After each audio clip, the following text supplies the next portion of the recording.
जय गजानन जय माताजी। लग्न नहीं थता अथवा तो लग्न जीवन सुख तमारा नसीबनी अंदर नहीं।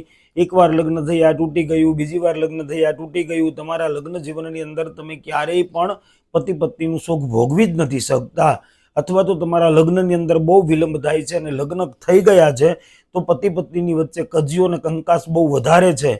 तमने जीवવું तमारा माटे मुश्केल थई गयुं छे। तो राधा कृष्णजीनो एक आ नानामां नानो उपाय तमारा जीवननी अंदर तमने वैवाहिक सुख आपी शके छे। तमे दाम्पत्य जीवननी अंदर सुखनी प्राप्ति करी शको छो।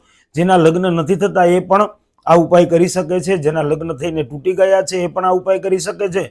अने जेना लग्न थई गया छे अने पति पत्नीनी वच्चे अनबन छे, मतभेद छे, ए लोको पण आ उपाय जरूरथी करी शके छे। राधा अने कृष्णनो प्रेम जग विख्यात छे। राधा अने कृष्ण जेवो प्रेम न तो कोई कर्यो छे, न कोई करी शके के नथी कोई करी शकवाना। तो शुं उपाय करवाथी आपणा जीवननी अंदर आपणने साचा प्रेमनी प्राप्ति थाय, चालो जाणीए। जाणता पहेला कमेंटनी अंदर जय माताजी जरूरथी लखी देजो। आ विडियोने शेर करवानुं भूलता नहीं। लग्न थवा ए महत्वनुं नथी। लग्न तो आपणा गमे त्यारे थई जाय, पण लग्न थया पछी छूटुं थाय एनो कोई अर्थ नथी।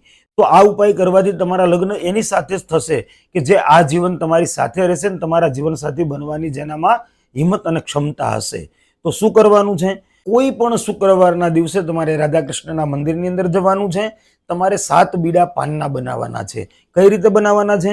તો કે નાગરવેલનું પાન લેવાનું છે, એની અંદર આખા સોખા થોડાક પધરાવવાના છે, એની અંદર કંકુ અને ચંદન પધરાવવાનું છે। ત્યારબાદ એક સોપારી, 1 રૂપિયાનો સિક્કો, 7 દાણા એલચીના, 7 દાણા લવિંગના, ત્યારબાદ થોડુંક એક તજનો કટકો એની અંદર પધરાવવાનો છે। એ પાનનું બીડું બનાવી લેવાનું છે। એ બીડું બનાવીને તમારી મનોકામના છે એ કાગળમાં લખવાની છે અને એ કાગળની અંદર એ બીડાને ફોલ્ડ કરી દેવાનું છે અને રાધા કૃષ્ણના મંદિરે જઈને 7 બીડા તમારી મનોકામના રાધા કૃષ્ણની સામે રજૂ કરી અને રાધા કૃષ્ણના ચરણોમાં તમારે પધરાવવાના છે। આ નાનામાં નાનો ઉપાય કરવાથી તમારા દાંપત્ય જીવનનું સુખ તમે ભોગવી શકશો। કોઈ પણ શુક્રવારે તમે આ ઉપાય કરી શકો છો। જય ગજાનન, જય માતાજી।